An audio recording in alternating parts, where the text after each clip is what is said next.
From KUNC and the NPR network, this is In the NOCO, a daily slice of Northern Colorado news and happenings. It's Thursday, December 21st. I'm Erin O'Toole. A mysterious disease has been affecting some of our favorite furry friends. So we had to learn what we could about canine respiratory illness because, let's face it, many of us love our dogs just like people. In recent months, veterinarians in Colorado and other states have seen a sharp rise in this disease. So we sat down with Dr. Amanda Kavanaugh. She leads the Emergency Veterinary Clinic program at Colorado State University. Dr. Kavanaugh, welcome to In the NOCO, and thank you so much for talking with me today. Thank you for inviting me to be here. I'm excited to share what we know about coughing dogs with all of your listeners. Well, we really do have a lot of questions because at this point, we don't really know a lot, right? I mean, we've heard about this rise in dogs with respiratory disease. It's now being reported in at least 15 states.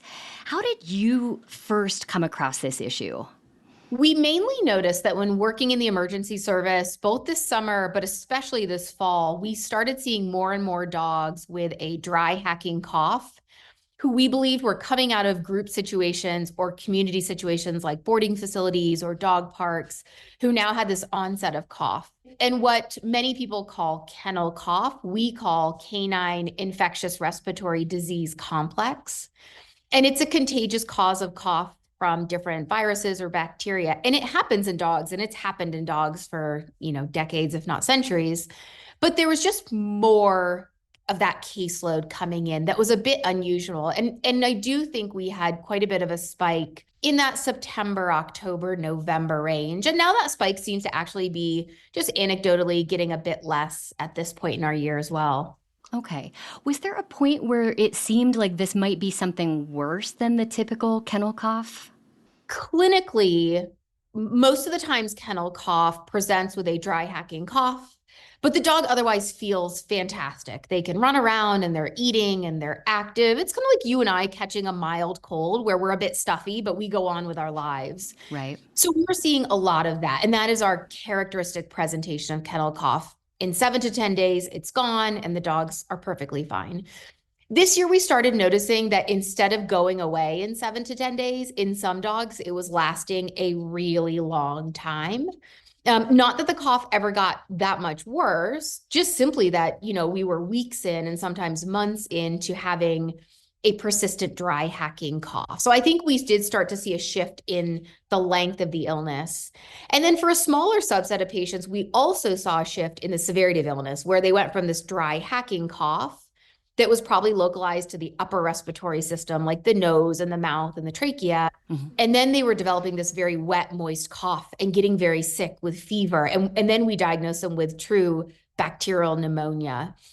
And that pneumonia was probably a consequence of that first problem that started, whether it was a virus or a bacteria that did a little bit of injury to the lungs, and then the secondary bacteria can come in and set up a pneumonia and make a dog quite ill.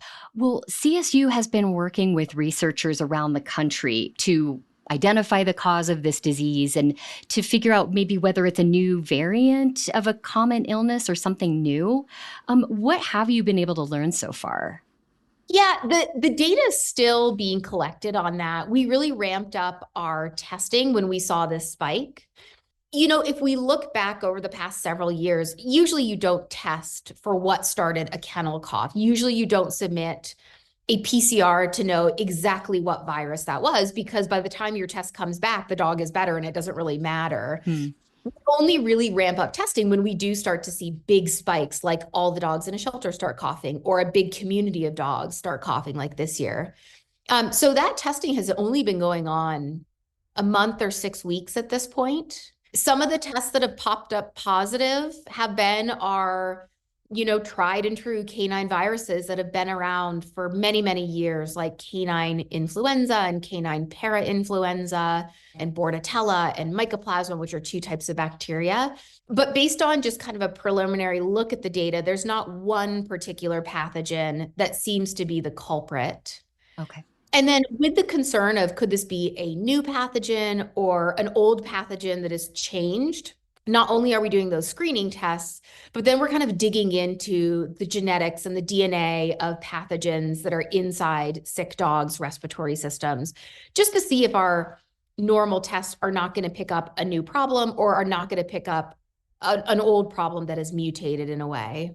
Okay. So at this point, we really have still not a great sense of which bug was the culprit behind this. Do we know anything about how it's transmitted?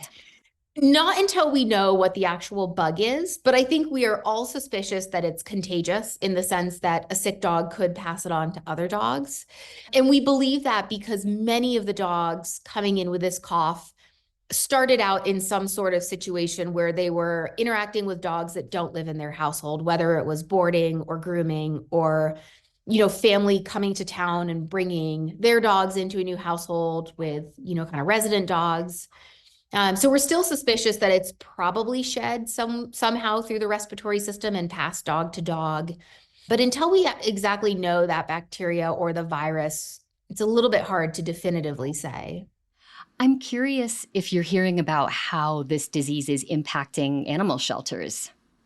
That's a great question. And, I don't know the answer to that. Anecdotally, I have not heard that shelters are being particularly affected or that they are experiencing outbreaks. One thing anecdotally I've been hearing is that other businesses in terms of doggy daycare or grooming services are seeing a dip in business because I think people are just really nervous. Yes.